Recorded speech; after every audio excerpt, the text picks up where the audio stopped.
गीता में अर्जुन को स्वयं भगवान कह रहे हैं कि उस परमेश्वर की शरण में जा, उसके लिए उन संतों के पास जा जो तत्वदर्शी हो। इसी प्रकार हजरत मोहम्मद को उनका अल्लाह कह रहा है कि कोई और पूर्ण परमात्मा है, उसको पाने के लिए उन तत्वदर्शी संत की तलाश कर।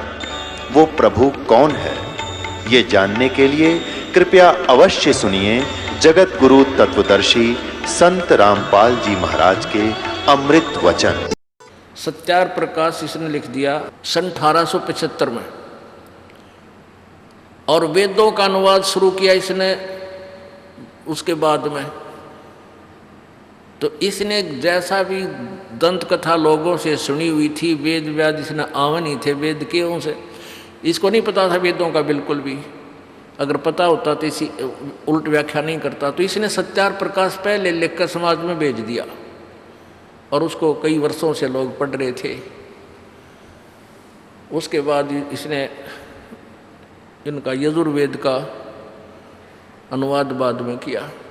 तो इसने इसके दिमाग में तो खटके थी यह बात, वहाँ लिख दिया इसने कि उसमें 7 बार लिख रखा कि परमात्मा साधक के घोर पाप भी काट देता है। पिता करो चाहे पुत्र करो, कोई दान देने वाले के पाप नाश हो जाते हैं। 7 बार लिख रखा है। यदि एक बार लिख रखा होता ना इस मंत्र में, जो बिरणी के का के अंडोला बना देता और कति क्लियर नहीं होने देता। जैसे 5वें अध्याय के यजुर्वेद के प्रथम मंत्र में 2 बार स्पष्ट लिखा है कि परमात्मा सशरीर है, और स्वामी जी ने उसका पता नहीं के का की अड़ंगा कर रखा अनुवाद है लोगों, जैसे मैं जो हवी बिजली के शरीर के समान है। आप देखो अभी नकलियाँ की के ज्ञान की पूरी खाल नहीं उतरेगी, इतने इनकी ओरिजिनलिटी का पता नहीं लगेगा आपको, इनकी वास्तविकता का पता नहीं लगा ये विद्वान थे या अविद्वान थे। और जब हमारे हृदय में ये जस जाएगा कि ये नकली नोट है, तो उस नकली नोट ने हम छुआ भी को ना फेंक देंगे ठा के कागज की तरह, और असली को सीने से लगावाएंगे, पर्स में डालेंगे छुपा के। तो असली और नकली का दोनों ओरिजिनल और डुप्लीकेट साथ साथ दिखाने से ही ज्ञान होता है, निर्णय होता है। अब वेद तो है ओरिजिनल नोट, और सत्यार प्रकाश में यदि वेद के विरुद्ध ज्ञान है तो सत्यार प्रकाश है डुप्लीकेट नोट। वेदों की आड़ में वेदों की ही महिमा बताकर इसमें गलत ज्ञान भर रखे हैं। देखो यजुर्वेद महर्षि दयानंद सरस्वती द्वारा अनुवादित है। प्रकाशक सार्वदेशी कार्य प्रतिनिधि सभा 2/5 महर्षि दयानंद भवन, रामलीला मैदान, नई दिल्ली। यजुर्वेद आर्य भाषा भाष्य संपूर्ण 40 अध्याय महर्षि दयानंद सरस्वती कृत। मुद्रक हैं prince offset printers 1510 Pataudi house, Daryaganj, Nai Delhi. इसमें 5वें अध्याय का प्रथम मंत्र में अथ पंचम अध्याय प्रारंभ, ये प्रथम मंत्र है। इसमें 2 बार लिख रखा है अग्ने तनुरसी विष्णुवे तवा सोमस्य तनुरसी। स्वामी जी अनुवाद करते हैं, हे मनुष्यो तुम लोग जैसे मैं जो हवि अग्नि, अग्नि माने बिजली प्रसिद्ध रूप, अग्नि के तनु शरीर के समान असी माने है। बता इसका कोई तुक बना, इसकी कोई सेंस नहीं बनती इस पूरे सेंटेंस की। इसका अर्थ सीधा सा बना था अग्नि माने परमेश्वर, और तनु माने शरीर, असी माने तनु माने शरीर, ये स्वयं कह ही रहे, असी माने है भी है। रही बात अग्नि माने क्या है, इन्होंने खुद ही अग्नि माने सैकड़ों स्थानों पर लिखा है अग्नि माने परमेश्वर, अग्नि माने परमेश्वर। ये देखो प्रथम अध्याय में अग्नि माने जगदीश्वर, पता नहीं कितनी जगह लिखा है। अग्नि माने सत्य उपदेश करने वाले परमेश्वर, यानी बहुत जगह। तो यहाँ पर इकट्ठा ही 2 बार लिखा है अग्नि तनुरसी विष्णुत्वा सोम से तुमसे। तो हम जो इसको जो प्रसंग चल रहा है पहले उस पर आते हैं। ये है सत्यार प्रकाश। और ये है महर्षि दयानंद जी का चित्र। अब देखो, ओह, अब इस पोज ने देख के महर्षि जी के ने, ओह, आदमी कट कर मर जा। ने सोचा भाई साहब विद्वान और महर्षि तो कहते देखा ना सुना। आगे देखो, ये है महर्षि दयानंद सरस्वती जी। इन 1824 में इनका जन्म हुआ और 1883 में इनकी मृत्यु, 59 साल की उम्र में, 59 वर्ष की आयु में इनका देहांत हो गया था। अब देखिएगा, अत सत्यार्थ प्रकाश है, ये सत्यार्थ प्रकाश है। इसमें इसके विषय में क्या लिखा है कि वेद आदि विविध सदशास्त्र प्रमाण, वेद आदि सदशास्त्रों के प्रमाणों सहित इसको लिखा गया है। किसके द्वारा? श्री मत परमहंस परिव्राजकाचार्य महर्षि दयानंद सरस्वती स्वामी विरचित है। अब देखो, इस महापुरुष के आगे और पाछे इतनी बड़ी उपमा ला रखी है। ओहो हो, आदमी ने सोचा भाई कति तोड़ पाड़ रखा होगा ज्ञान का।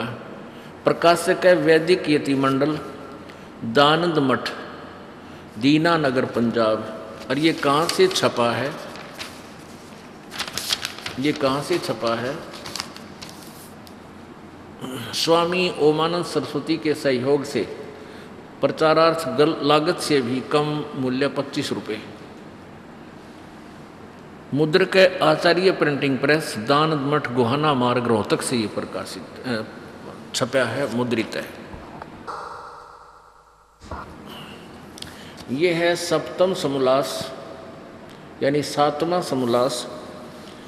और प्रश्न नंबर 154 पे किसी ने प्रश्न किया कि प्रश्न, ईश्वर साकार है व निराकार? उत्तर स्वामी जी का है कि निराकार।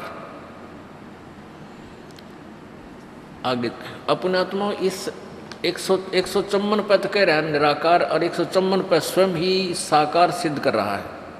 अपनी व्याख्या का आप ही खंडन कर रहा है। और वास्तविकता यही है कि परमात्मा सशरीर है, साकार है, इसलिए ये छुपाते हुए भी छुपा नहीं सका। कहते हैं चोर चुरावे तुमबड़ी, वो गड्ढे पानी में, वो गड्ढे हुआ ऊपर आवे न, सच्चाई छनी ना। अब देखो 155 पृष्ठ पे 7वां समोल्लास, सप्तम समोल्लास है। 155 पृष्ठ पे के उत्तर दिया। किसी ने प्रश्न किया कि परमेश्वर की स्तुति, प्रार्थना और उपासना करनी चाहिए व नहीं? स्वामी दयानंद जी ने उत्तर दिया करनी चाहिए। प्रश्न करता कहता, क्या स्तुति आदि करने से ईश्वर अपना नियम छोड़ स्तुति प्रार्थना करने वाले का पाप छुड़ा देगा, यानी पाप नाश कर देगा? स्वामी जी का उत्तर है कि नहीं। तो प्रश्नकर्ता कहता, फिर भाई स्तुति प्रार्थना क्यों करना? जब पाप कटा नहीं, पाप कटे बिना सुख नहीं हो, तो फिर प्रार्थना स्तुति किस लिए करें? स्वामी जी उत्तर दे रहे हैं, उनके करने का फल अन्य ही है, और फल है। प्रश्नकर्ता ने कहा, फिर वो क्या है? उत्तर स्वामी जी का, महर्षि दयानंद का उत्तर क्या है कि स्तुति से ईश्वर में प्रीति, उसके गुण कर्म स्वभाव से अपने गुण कर्म स्वभाव का, अपने गुण कर्म स्वभाव से अपने गुण कर्म स्वभाव का सुधरना, प्रार्थना से निरअभिमानता, उत्साह और साहे का मिलना, उपासना से परब्रह्म से मेल और उसका साक्षात्कार होना। अरे तेरा गजब भाई।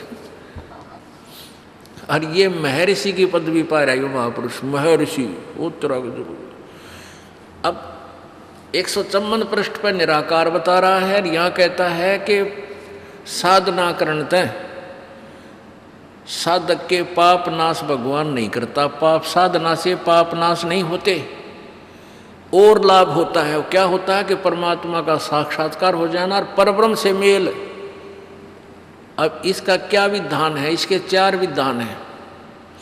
एक तो ये कहता परमात्मा निराकार है, दूसरा ये कहता है कि एक ईश्वर एक है, अनेक भगवान प्रभु और नहीं है। कितना नहीं लिखा वेद वेदों में, और तीसरा इसका ये है कि परमात्मा पाप नाश नहीं करता। और चौथा विधान इसका है कि परमात्मा एक देशीय नहीं है, वो किसी एक स्थान पर नहीं रहता। और एक पांचवा विधान और है इसका कि मोक्ष प्राप्त प्राणी किसी एक स्थान पर जाकर के अपने पुण्यों को नहीं भोगता, वो तो घूमता रहता है, वो घूमता रहता है, यानी ऊपर आकाश में घूमता रहता है। 36,000 बार उत्पत्ति प्रलय होगी तब तक वो ऊपर घूमता रहता है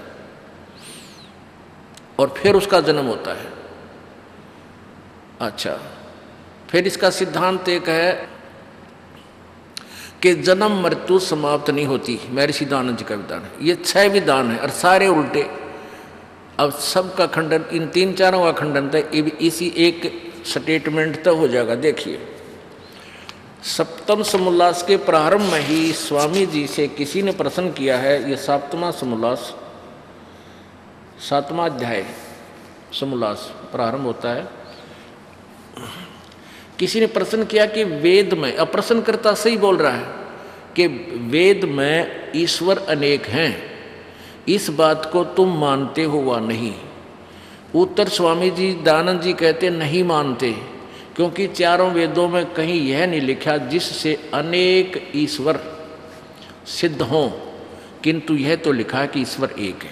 अच्छा, अब देखिए, अब प्रथम समोल्लास में आ जाइए। इन्हीं के द्वारा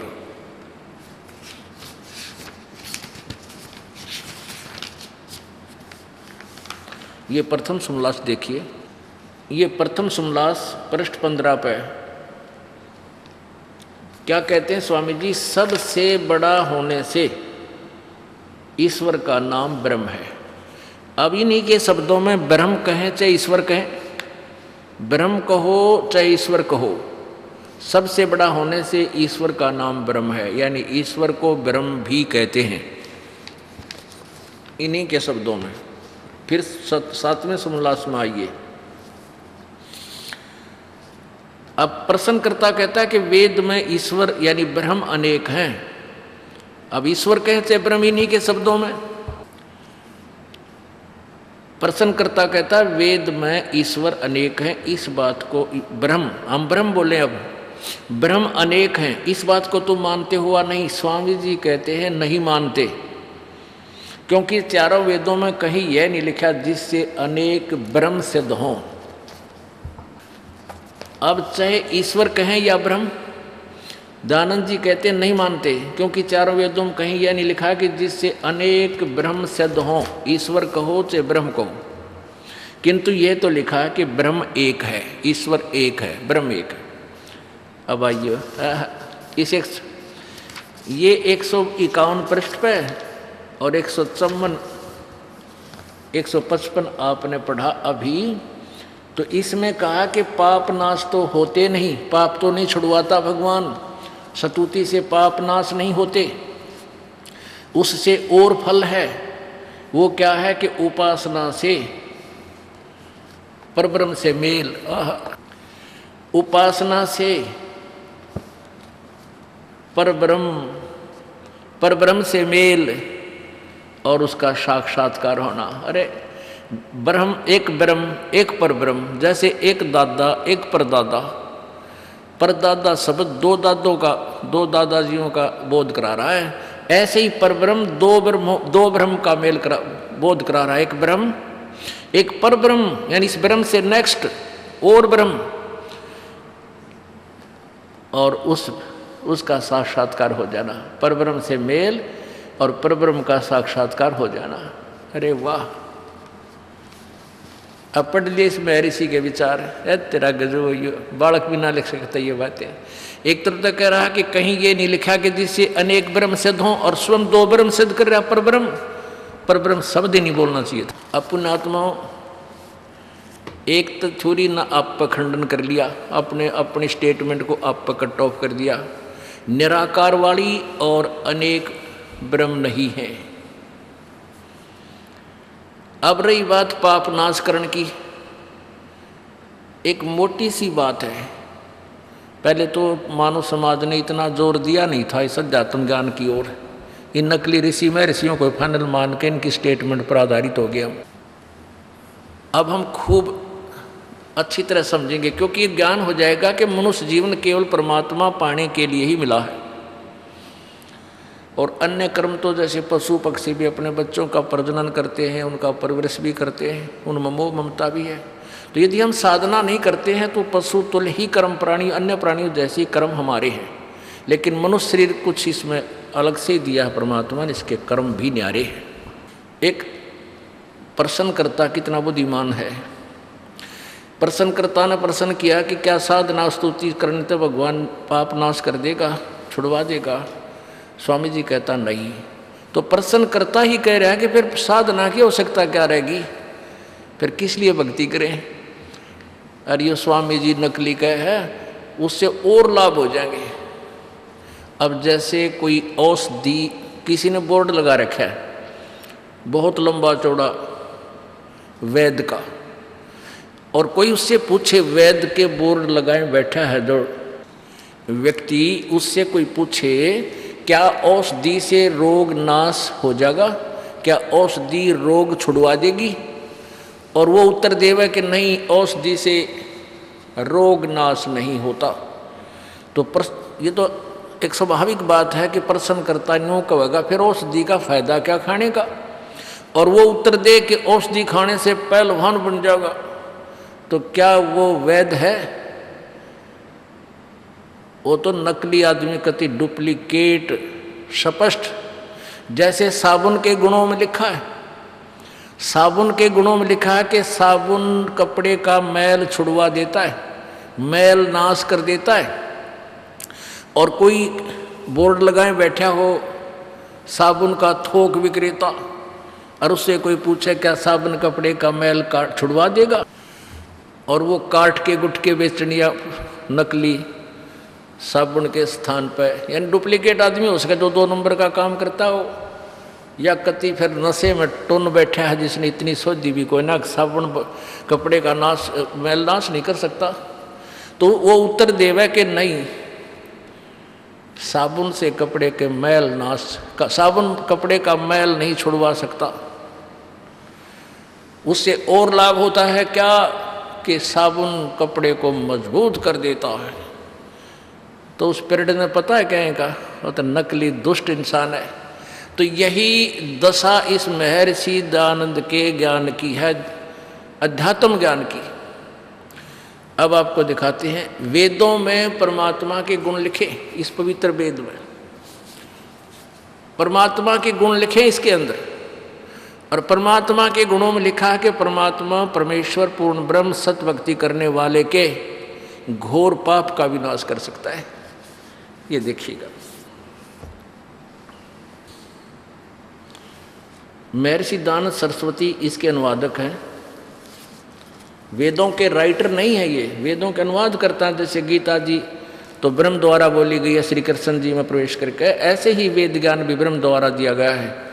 अनुवाद करता बहुत से हैं, अपने अपने दिशा से उन्होंने दृष्टिकोण से अनुवाद किया। प्रकाशक हैं सार्वदेशी कार्य प्रतिनिधि सभा 2/5 महर्षि दयानंद भवन, रामलीला मैदान, नई दिल्ली। यजुर्वेद आर्य भाषा भाष्य संपूर्ण 40 अध्याय महर्षि दयानंद सरस्वती कृत, इन्होंने इसका अनुवाद किया है। मुद्रक हैं prince offset printers, 1510 Pataudi house, Daryaganj, Nai Delhi. अब यजुर्वेद अध्याय नंबर 8 के और श्लोक नंबर 13 को आपको दिखाते हैं। 8वां अध्याय 8वां अध्याय 241 पृष्ठ पे हम देख रहे हैं। नीचे देखो, ये 13वां मंत्र है 8वें अध्याय का यजुर्वेद का। इसमें लिखा है कि देव कर्तस्य एनस्य अवजनमसि, मनुष्य कर्तस्य एनस्य अवजनमसि, पितृ कर्तस्य एनस्य अवजनमसि, आत्म कर्तस्य। इसका अनुवाद इन्होंने 242 पृष्ठ पर किया है।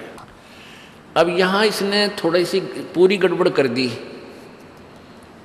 क्या लिखा कि हे सबके उपकार करने वाले मित्र आप, दान देने वाले के एनस्य माने अपराध के यानी पाप के विनाश करने वाले हो, साधारण मनुष्यों के किए हुए अपराध के विनाश करने वाले हो। अब ये पढ़ने वालों ने जो इनका अनुवाद पढ़ा तो ये देख, पहले तो सत्यार प्रकाश पढ़ते हैं। अब पुण्यात्माओं कोई भी व्यक्ति है पहले तो सत्यार प्रकाश पढ़ता है। सत्यार प्रकाश के बाद वो सोचता ही नहीं कि वेद भी जरूरी है पढ़ने। मान लीजिए किसी पुण्यात्मा ने इतनी भी सोचा कि महर्षि दयानंद द्वारा अनुवादित वेदों को भी अपने घर पर ले जाते हैं, पढ़ने की चेष्टा की, तो इसमें लिख रखा है सबके उपकार करने वाले मित्र आप, दान देने वाले के पाप का नाश कर देते हो, साधारण मनुष्यों के किए हुए अपराध विनाश कर देते हो। तो इन्होंने सोचे तो मित्र के बारे में लिख रखा है, चलो आगे। यानी किसी के मन में उस सत्यार प्रकाश वाली व्याख्या पर शक नहीं हुआ, लेकिन दास का मोतियाबिंद हट गया। परमात्मा ने अज्ञान रूपी मोतियाबिंद का ऑपरेशन इस दास का कर दिया, और जिस कारण से इस दास को दूर से दिखाई देने लगे इन अज्ञानियों के अज्ञान अनुभव।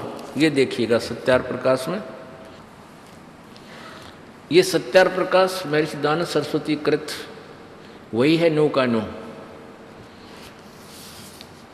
इसमें मित्र के वो ये वही है, वैदिक यति मंडल दीनानगर पंजाब से संपादित है और मुद्रित है, आचार्य प्रिंटिंग प्रेस दयानंद मठ गोहाना मार्ग रोहतक से। इसके प्रथम समलास में मित्र की व्याख्या की है। मित्र के विषय में बताया है कि जहाँ मित्र शब्द है वो परमात्मा का बोधक है। ये देखिएगा प्रथम समलास और प्रश्न नंबर 18 पे।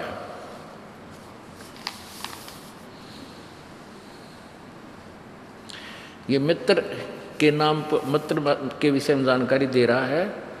स्वामी जी कह रहे हैं कि सबसे स्नेह करे, सबको प्रीति करने योग्य है, वह परमेश्वर सबका सच्चा मित्र है। इससे परमेश्वर का नाम मित्र है। अब पुण्यात्माओं इन्हीं के शब्दों में अब यहाँ हम मित्र के स्थान पर परमेश्वर शब्द प्रयोग करेंगे। ये यजुर्वेद 242 पृष्ठ स्वामी दयानंद द्वारा भाषा भाष्य है। हे सब के उपकार करने वाले परमेश्वर आप, हम परमेश्वर बोलेंगे। देव कर्तस्य दान देने वाले के ऐनस्य माने अपराध कहो चाहे पाप कहो। ऐनस्य माने इन्हीं के शब्दों में पाप भी होता है। पाप कहो चाहे अपराध कहो चाहे दोष कहो। अपराध पाप, पाप के अवजन्म माने विनाश करने वाले हो, छुड़वाने वाले हो, नष्ट करने वाले हो। मनुष्य कर्तस्य साधारण मनुष्यों के किए हुए, ऐनस्य माने अपराध अर्थात पाप के विनाश करने वाले हो।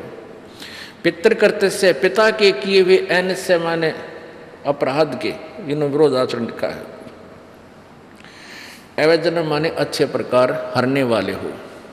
आत्म कर्तस्य अपने किए हुए, ऐनस्य माने पाप के अवजन्म नाश करने वाले हो, दूर करने वाले हो। ऐनस्य ऐनस्य अधर्म के अधर्म, ओहो अधर्म के यानी घोर पाप के भी नाश करने आ रहे हो।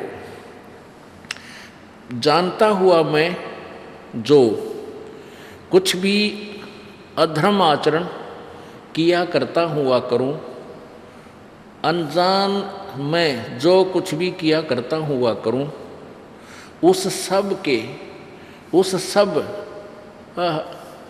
ऐनस्य माने पाप के, अपराध के, दुष्टाचरण के, पाप के दूर करने वाले। बता के कसर छोड़ दी वेद ने, तोड़ पाड़ दिया, कलम तोड़ दी कि जाने में अनजाने में जो भी हमसे पाप हो जाते हैं, जैसे जाने अनजाने में तो पहले हो लिए और ईब हम जाने कहीं करा को ना।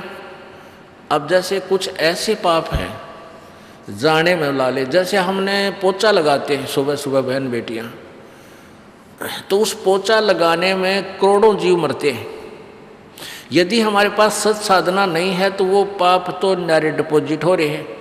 अलग से जमा होते हैं पाप कर्मों में, और पुण्य जमा होते रहते हैं। तो उस प्राणी को जो सतगुरु शरण में नहीं है, पूर्ण परमात्मा के नुमाइंदे संत से उपदेशी नहीं है, और पूर्ण परमात्मा की सत साधना 3 मंत्र की नहीं कर रहा है, तो उसको तो दोनों भोगने पड़ेंगे। वो तो जान के पता भी है पाप हो रहे, फिर भी करने पड़ रहे। आली हल जोतता है। दास का खूब अनुभव है, क्योंकि दास का जन्म किसान परिवार में हुआ। तो क्या देखा करते थे कि जैसे हमारे अंकल जी के खेत जोतते थे, हल जोड़ते थे, तो उनके पीछे पीछे ना जाने कितने कीड़े मकोड़े उस मिट्टी में तो बाहर निकलते थे। किसी के पेट में फाड़ी, वो नोकीली फाड़ी निकल गई, किसी कछुए, मेंढक, छोटे मोटे कीड़े ऊपर आ जाते थे, उनको ये पक्षी खाते थे। तो कितना पाप एक हाली को होता है। कहते हैं 1000 कसाई और 1 अड़ाई बोले हैं। एक आली जो है ना, 1 एकड़ जमीन में एक बार में उसको कुछ हिस्से में बांट लेता है, वो 30 फुट चौड़ी हुआ करती। तो उसमें से हल से ऐसे घुमाता था, उसको ऐसे बाता था राउंड सा लगा के। तो इतना पाप होता है। अब ये पता है किसान को कि ये पाप हो रहे हैं, लेकिन उनसे बच नहीं सकता। तो ये क्या लिखा है कि जाने और अनजाने में जो भक्त है, जो परमात्मा की सत साधना करता है, उससे जाने और अनजाने में। अब पहले अनजाने में तो जैसे हम कितना टेका और पता नहीं कितने मर गए, और एक पता भी है जैसे इसमें भाई जीव भी नष्ट हो रहे हैं, और उन कर्मों को हम त्याग भी नहीं सकते। तो उन कर्मों का उन पाप कर्मों का नाश वो परमात्मा करता, जानबूझ कर नहीं करे। वे मतलब जैसे बकरे खाते हैं, पक्षी मार कर खाते हैं, गाय मारते हैं, जोटे मार कर खाते हैं, वो तो बकवाद है। वो नहीं माफ हो सकते। जो पाप जो नाम लेगा उसके, तो वो करे को नहीं ये कर्म, और पहले कर चुका, जो पहले कर चुका वो भी माफ होंगे, वो अनजाने में हो चुके हैं। और नाम लेकर जो ऐसे कर्म करे, फिर उसका नाम ही खत्म है, उसको वो तो नरक का भागी है। तो अब इसने पवित्र वेद ने सिद्ध कर दिया कि परमात्मा घोर पाप को भी का विनाश कर सकता है। और ये नकली महर्षि दयानंद इस सत्यार प्रकाश में कहता है कि पाप नाश नहीं हो सकते। अपुण्य आत्माओं, दास का कोई इस दयानंद जी से कोई जाति रंजस नहीं, लेकिन दास एक आध्यात्मिक टीचर है, और ये भी आध्यात्मिक टीचर पाक रहा था।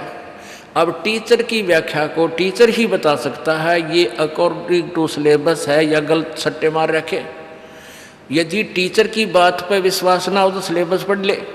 तो दास ने अपने जो अनुभव भी जो परमात्मा की वाणी से प्राप्त किया था वो भी सुना दिया, और साथ में ये सिलेबस दिखा दिया, ये जो वेद आपके समक्ष रख दिया। अब इसमें सिद्ध हो गया कि परमात्मा घोर पाप का भी नाश कर देता है। तो ये सत्यार प्रकाश में क्या लिखा है कि पाप नाश नहीं होते। तो सत्यार प्रकाश वेदों अनुसार ज्ञान नहीं है। सत्यार प्रकाश में ये डुप्लीकेट नोट है, इसको त्याग देना पड़ेगा, नहीं तो बहुत हानि होगी, इस जीवन की बर्बाद हो जाएगा। अपने आत्माओं, ये ऐसा प्रसंग है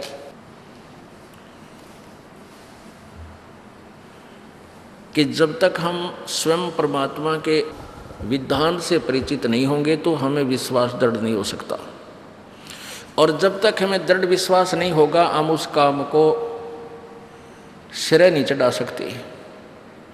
कोई ना, जैसे हम किसी मार्ग पर जा रहे हैं, आगे जाकर किसी ने हमें कह दिया, क्योंकि हम सुना चल रहे हैं और किसी ने मना कर दिया कि नहीं ये रास्ता ठीक नहीं है, तो हमने मानना पड़ेगा अभी ये रास्ता ठीक नहीं। उसने हमें दिशा दूसरी दे दी तो हम उस पर चल पड़े। आगे जाके कोई कहता है कि ये रास्ता ठीक नहीं, तो हम फिर चक्कर में पड़ जाते हैं। तो उसका निर्णय कैसे हो? हमारे पास कोई व्यक्ति जैसे मैप दिखाता है, जैसे आज आपने अभी सुना था जो अभी ये जी जागरण पर प्रसारण चल रहा था 8 बजे। अब जैसे आप कहीं जंगल में चले गए, वन में, और वहाँ चल पड़े किसी रास्ते में, जा ही रहे हो, एक रास्ता चुनना पड़ेगा, और वहाँ कोई आपको आगे चल के कहता भी ये रास्ता तेरा ठीक नहीं, आपका रास्ता दूसरा जाता, तो आप उधर ही चल पड़ोगे। फिर तीसरा कहता है कि नहीं ये रास्ता भी ठीक नहीं, ये रास्ता इधर चलो, ये रास्ता सही है, तो आप असमंजस में पड़ जाओगे।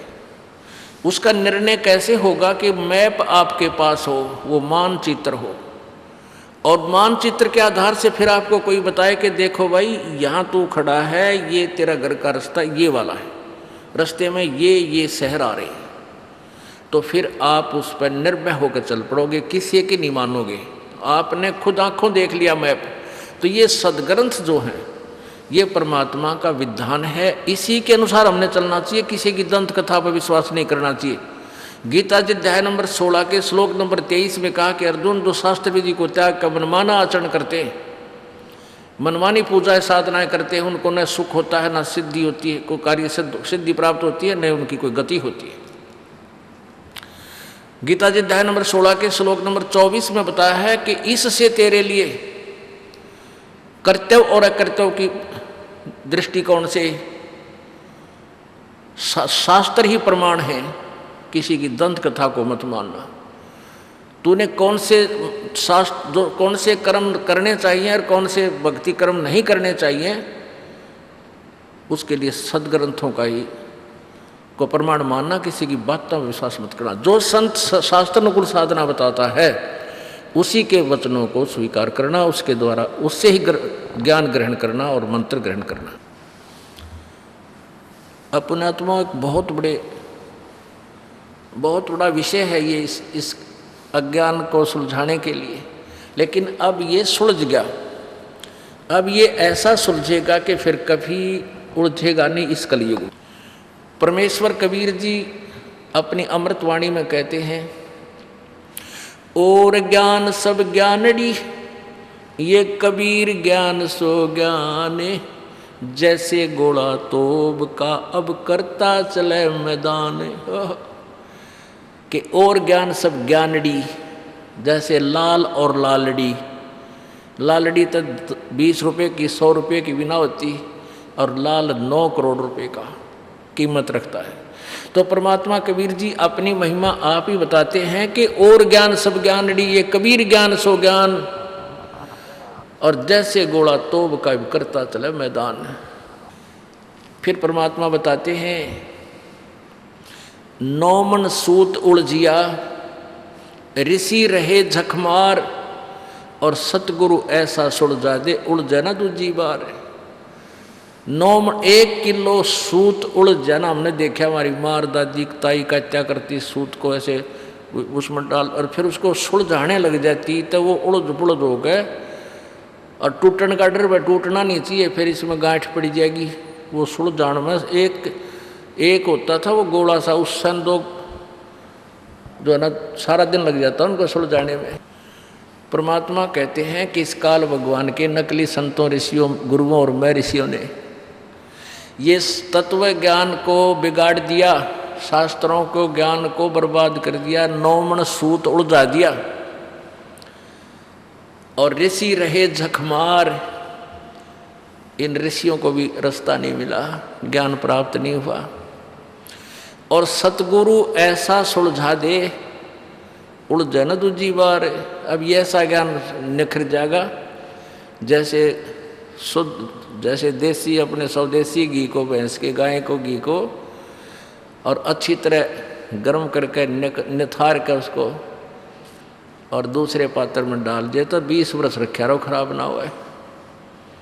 तो ऐसे ही ये ज्ञान इस दास को ऊपर मेहर हुई कबीर परमात्मा की, पूज्य गुरुदेव की। इस दास ने इस तत्व ज्ञान को ऐसा निखार के और ऐसा ताक गर्म करके ये अनुभव की पुस्तक लिख दी, ज्ञान गंगा, आध्यात्मिक ज्ञान गंगा, भक्ति सौदागर को संदेश, गहरी नज़र गीता में, परमेश्वर का सार संदेश आदि, ये घी ताक डाल दिया। अब इस कलयुग में ये उड़ जाएगा नहीं, जिसने भक्ति चाहिए उनका बेड़ा पार होगा। अब बात रही परमात्मा निराकार है व साकार।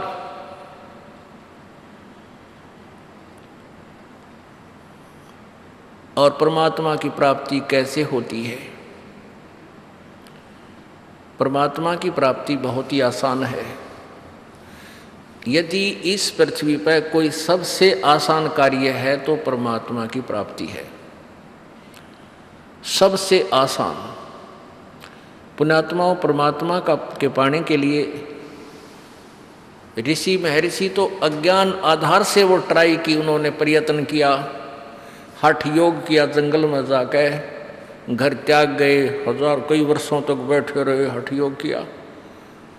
हठ योग किसी भी सदग्रंथ में करने का निर्देश नहीं है।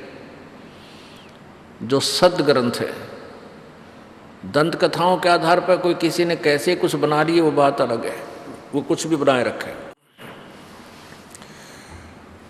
कबीर परमेश्वर जी ने आकर के ये भ्रम निवारण किया कि परमात्मा पाने के लिए मेरे जैसा गरीब व्यक्ति भी योग्य है। एक भूमिका करके दिखाई गरीब जुलाहे की और शूद्र वर्ण। उस समय जब परमात्मा शूद्र वर्ण में आकर प्रकट हुए, उस समय छुआछूत चरम सीमा पर थी और ब्राह्मणों को ही अधिकार था केवल सदग्रंथों को पढ़ने और दूसरों को सुनाने का। अन्य व्यक्ति इनको पढ़ नहीं सकता था, संस्कृत भाषा को केवल ब्राह्मण ही पढ़ सकता था। तो उस समय परमात्मा ने आकर बताया कि ऊंचे कुल, परमात्मा कहते हैं ऊंचे कुल में भक्ति ना हो, मुझे नीचा ही कुल दीजिए। और तपिया ने तो जब तब के ने लोधिया नाल पति जय। ऊंचे कुल में दुर्योधन रावण और नीचे कुल में गणका, और गणका भी लनी पार उतरगी, गर्भ करो मदन का। अब ऊंचे कुल में अभिमान स्वाभाविक है, और जहाँ अभिमान है वह भगवान नहीं हो सकता, ये भी स्वाभाविक है। परमात्मा वहाँ आता है जहाँ विनम्रता हो, हृदय में सच्चाई हो, सच साधना हो, तब परमात्मा आपको प्राप्त होगा। तो कबीर परमेश्वर जी ने ये भ्रम निवारण किया कि ये अज्ञानी लोगों ने हठ योग कर करके पता नहीं कहाँ कहाँ साधनाएं की, और जहाँ साधनाएं की जैसे भी डले डोए उनको लेकर के स्वर्ग आदि चले गए, या सिद्धियां प्राप्त करके यहाँ पर प्रभु पाक गए। और जहाँ पर उन्होंने साधनाएं की उन हठ योगियों ने उनका नाम तीर्थ रख दिया, और उन तीर्थों की महिमा इन अज्ञानियों ने बता दी। उस तीर्थ पर जाने से ये लाभ है, उस तीर्थ पर जाने से ये लाभ है। ये बोली आत्मा उन तीर्थों के चक्कर में भटकती रहती है, और उन तीर्थों पर जाने से पाप के अतिरिक्त कुछ भी प्राप्त नहीं होता। अपने आत्माओं, वो तीर्थ कैसे बने कि किसी साधक ने वहाँ जैसी भी वो साधना जिस भी देव की करता था वह बैठ कर साधना की, वो तो चला गया अपनी साधना जैसे कर्म किए उसको लेकर के। अब उस वाली साधना भी अगर तूने को प्राप्ति करनी है तो उसको कहीं कर ले, वहाँ उस दर्शन मात्र से नहीं, जैसे उसने किया वो कहीं बैठकर कर ले, उस वाले डले कितर डोले, तब तुझे लाभ होगा, केवल उस स्थान को देखने से नहीं होगा। तो परमात्मा की प्राप्ति सबसे आसान काम, सबसे इजी वर्क। अब जैसे कबीर परमात्मा जी कपड़ा बुनते थे, खड्डी में बैठ गए और सुमरन भी करते थे, लोगों को दिखाते थे कि परमात्मा ऐसे पाया जाता है। आदरणीय गरीबदास साहिब जी किसान थे, जाट घर में जन्म था, छुडानी गांव, जिला झज्जर हरियाणा में। वो जब युवा हुए तो हल जोतते थे, पहले गायों के गवाले थे, पाली जाया करते, और फिर हल भी जोतते थे, किसान का काम भी करते थे और भक्ति भी करते थे। आदरणीय नानक साहिब जी भी किसान का काम भी करते थे और साधना भी करते थे। रविदास जी जूते भी बनाते थे और साधना भी करते थे। यानी किसी भी महापुरुष का इतिहास देख लो जो अपने स्वाभाविक कर्मों को करता हुआ परमात्मा को प्राप्त हुआ। उसके विषय में क्या बताया है कि नाम उठत नाम बैठत नाम सोवत जागवे, नाम खाते नाम पीते नाम से ती लागवे। यजुर्वेद अध्याय नंबर 40 के मंत्र 15 में लिखा है कि ओम कर्तु समर, कलवे समर और कर्तुम समर। ओम नाम का जाप काम करते करते सुमन कर, विशेष कसक के साथ सुमन कर और अपने मनुष्य जीवन का प्रथम कर्तव्य समझकर इसका सेवन कर। गीता जी अध्याय नंबर 8 के मंत्र श्लोक नंबर 7 में कहा कि अर्जुन तो युद्ध भी कर और सब समय में मेरा स्मरण भी कर, ओम नाम का सिमरण कर। ओम नाम के सिमरण का गीता जी अध्याय नंबर 8 के मंत्र 13 में लिखा है कि ओम इति एक अक्षरम ब्रह्म व्यवहारन माम अनुस्मरण, यह प्रयाति तजन देहम सयाति परमाम गतिम। ओम यह एक अक्षर मुझ ब्रह्म का, माम ब्रह्म का उच्चारण करके सिमरण करता हुआ जो व्यक्ति शरीर त्याग कर जाता हुआ भी इसका सिमरण करता रहता है तो मेरे वाली परम गति को प्राप्त होता है। अपनी परम गति को उस 7वें अध्याय के 18वें श्लोक में अनुत्तम कहा है कि ये ज्ञानी आत्मा है तो उद्धार जो मुझे भी पसंद है, लेकिन ये मेरे वाली अनुत्तम घटिया साधना में ही लीन है, क्योंकि गीता जी अध्याय नंबर 18 के श्लोक नंबर 62 में कहा है कि अर्जुन तू सर्वभाव से उस परमेश्वर की शरण में जा, उसकी कृपा से परम शांति और शाश्वत स्थान यानी सनातन परम धाम उस सत्यलोक को प्राप्त होगा, फिर तेरा बहुर जन्म नहीं होगा। उसके लिए 18वें अध्याय के 64वें श्लोक में कहा है कि उस परमात्मा को कैसे पाया जाएगा, जिसके विषय में गीता जी अध्याय नंबर 15 के श्लोक नंबर 1 से 4 में कहा कि उसकी तत्व ज्ञान प्राप्त होने के बाद उस तत्व ज्ञान रूपी शस्त्र से इस अज्ञान रूपी गुत्थी को काट के उसके पश्चात उस परम पद परमेश्वर की खोज करनी चाहिए, जहाँ जाने के बाद जीव फिर दोबारा लौट कर संसार में नहीं आता, अर्थात उसका कभी जन्म नहीं होता। और जिस परमात्मा ने सारे ब्रह्मांडों की रचना की है वो गीता ज्ञानदाता से कोई और है। गीता ज्ञानदाता अपनी स्थिति 4 अध्याय के 5वें श्लोक में 9वें श्लोक में कहता है कि अर्जुन तेरे और मेरे बहुत जन्म हो चुके, तू नहीं जानता मैं जानता हूं। अब कहता है 70वें अध्याय के 23वें श्लोक में कि उस परमात्मा सच्चिदानंद घन ब्रह्म के मंत्र 3 मंत्र का जाप उसके पाने का ओम तत्सत। ये तत् और सत सांकेतिक है, ये दास बता सकता है और किसी को पता नहीं, और पता है तो बता नहीं सकता क्यों अधिकारी नहीं, उससे लाभ नहीं हो सकता। क्यों दास से सुनकर किसी को पता भी लग गया हो तो अगर वो ऐसा कोशिश करेगा तो उसका नाम नष्ट और भक्ति बर्बाद, और अधिकारी नहीं है जो उसके अनुयायी होंगे वो भी अपना कर्म बिगाड़ कर अपना जीवन नष्ट करेंगे। तो ओम तत्सत ये 3 मंत्र का जाप है। ओम ये ब्रह्म का जाप है, तत् ये सांकेतिक, ओम और तत् मिलकर ये सतनाम बनता है। ये जो तत् शब्द ये सांकेतिक है, ये परब्रह्म का जाप है, अक्षर पुरुष का जाप है। और तीसरा सत शब्द है ये सारनाम, ये परम अक्षर ब्रह्म का मंत्र है। तो उस परमात्मा के पाने की सबसे आसान तरीका है कि नाम उठत नाम बैठत नाम सोवत जागवे, नाम खाते नाम पीते नाम सेती लागे। जैसे एक बहन रोटी बनाती है, खाना बनाने के लिए कितना साजबाज इसने एकत्रित करना पड़ता है, चकड़ा, बेलन, फिर गैस, चूल्हा, फिर परात, चमटा, लोटा, फिर तो पतीला, फ्राई पैन, फिर सब्जी काट कर, प्याज न्यारे काटा, टमाटर न्यारे काटा, मिर्च न्यारे काट कर फिर सब्जी, फिर और आटा गूंदा, तब 2 रोटी बने। और प्रतिदिन दोनों टाइम कंपलसरी और करते हैं हम डेली, काम चल रहा है को ना करे बिना। तो इसमें भी, और फिर आटा कितना आवे, आटे के लिए मजदूरी करनी पहला, को किसी तरह की करे, को किसान का काम करे है, कोई दुकान का करे या नौकरी का करे है कि तो सारा दिन 8 घंटे, नौकरी वाला तो 8 घंटे और किसान और मजदूर तो पता नहीं कितने दिन के समय लगा रहता है, दुकानदार भी सुबह बैठे शाम तक।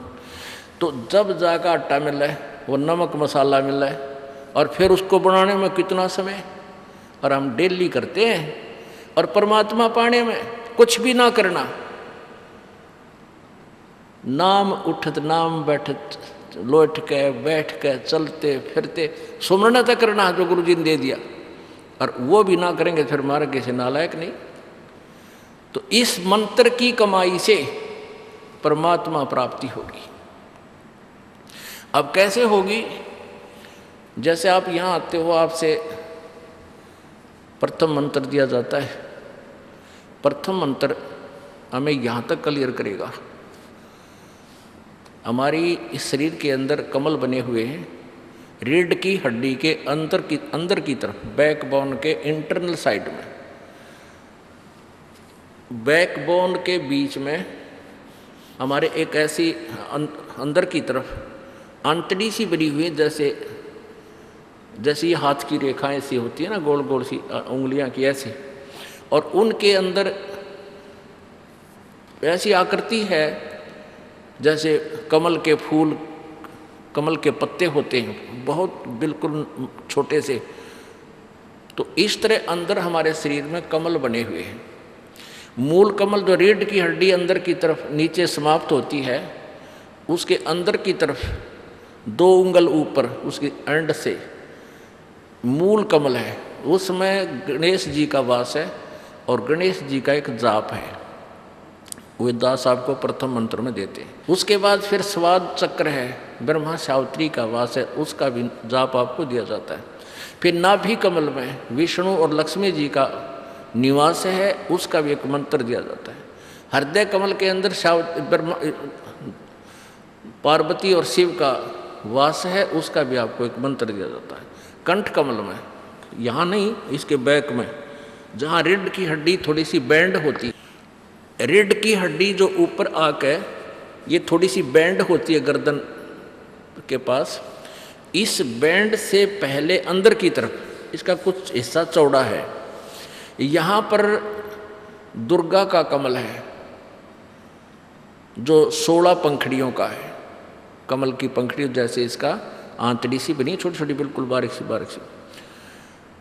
तो इन जब हम त्रिकुटी, फिर ऊपर त्रिकुटी है, यहाँ सामने नहीं है, यहाँ तो वैसे संकेत किया जाता है, यहाँ बैक में आके पीछे से आ रही नाड़ियाँ, इसके सामने या बैक साइड में अंदर की तरफ वहाँ त्रिकुटी है। तो त्रिकुटी पर जाने से पहले हमने नीचे के कमलों से बरी होना पड़ेगा, फ्री होना पड़ेगा, क्योंकि हम यहाँ इस काल के लोक में रह रहे हैं। ब्रह्मा विष्णु महेश और ये देवता हमारे को यहाँ राहत दे रहे हैं। हम गलत साधना करके निर्धन हो गए और हमें सब सुविधाएं कट ऑफ होगी, हमारी सब सुविधाएं बंद होगी।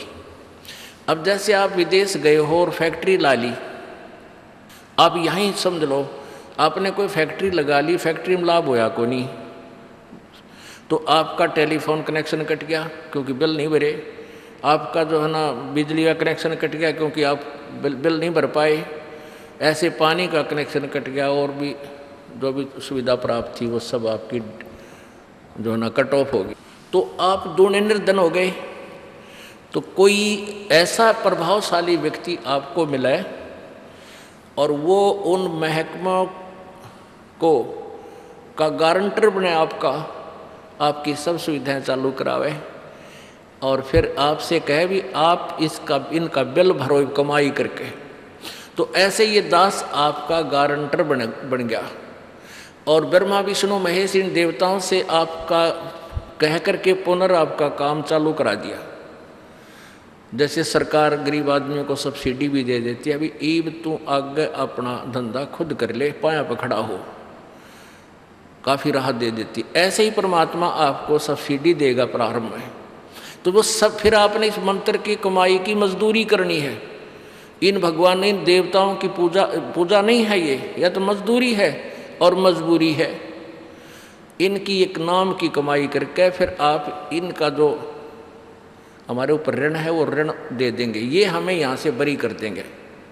तो त्रिकुटी पर जाने से पहले हमने नीचे के सब क्रियाओं से बरी होना पड़ेगा, यहाँ से नो ड्यू सर्टिफिकेट लेना पड़ेगा।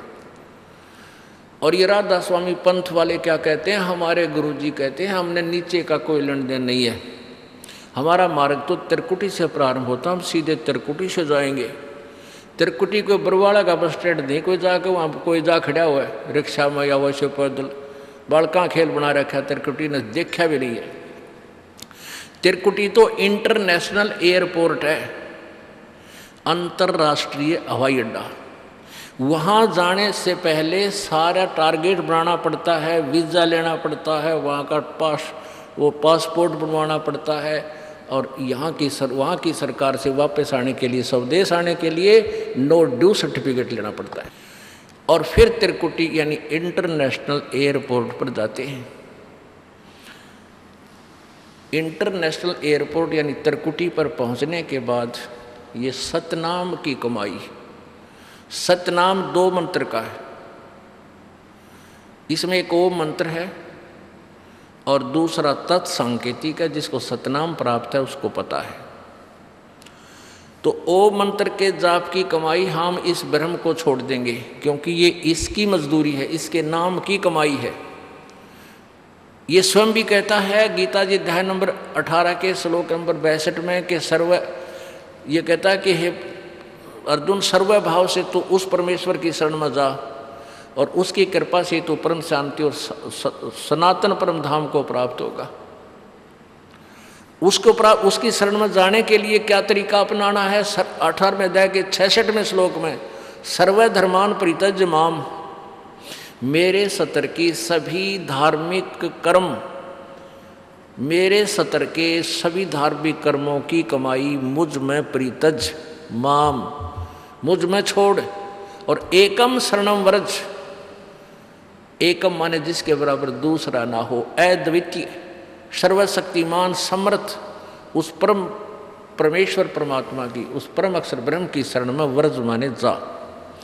और इन नकलियों ने, इन डुप्लीकेट ऋषि महर्षि अनुवादकर्ताओं ने 18वें अध्याय के 66वें श्लोक का अर्थ व्रज माने आना कर दिया। व्रज माने जाना होता है। ये शब्दकोश हमारे पास है, ये देखिए, ये शब्दकोश हमारे पास है, इसमें देख सकते हैं संस्कृत हिंदी शब्दकोश, हिंदी कोश, वामन शिवराम आपटे, ये है मोतीलाल बनारसी दास पब्लिशर प्राइवेट लिमिटेड दिल्ली से।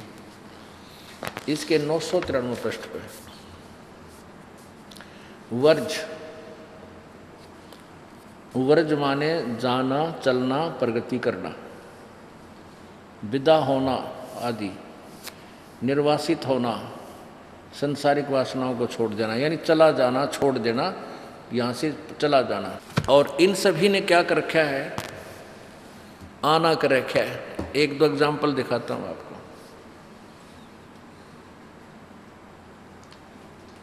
अपने आत्मा जब हम नकली और असली नोट ने देखेंगे तभी तो हमें विश्वास होगा कि ये नकली है, ये असली है।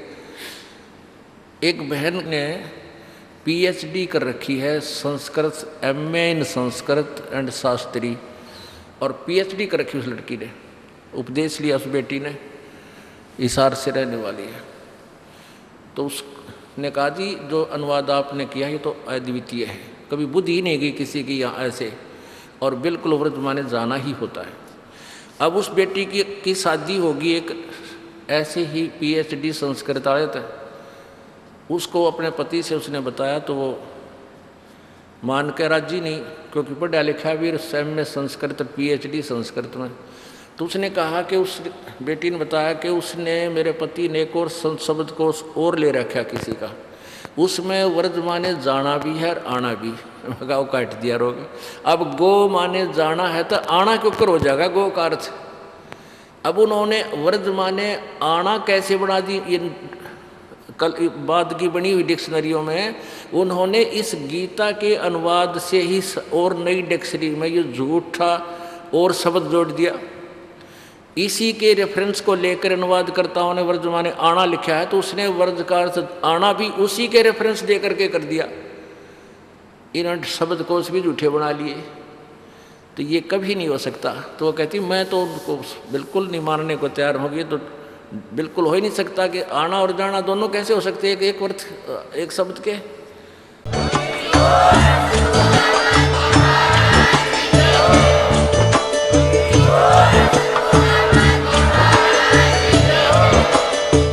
सुन रहे थे जगत गुरु तत्वदर्शी संत रामपाल जी महाराज जी के मंगल प्रवचन। अधिक जानकारी के लिए विजिट कीजिए हमारी वेबसाइट www.jagatgururampalji.org। संत रामपाल जी महाराज जी के शुभ आशीर्वाद से पूरे विश्व भर में 500 से भी ज्यादा नाम दीक्षा केंद्र हैं, जिन पर संत रामपाल जी महाराज जी द्वारा ऑनलाइन निशुल्क नाम दीक्षा दी जा रही है। अपने नजदीकी नाम दीक्षा केंद्र का पता करने के लिए संपर्क करें 8222880541।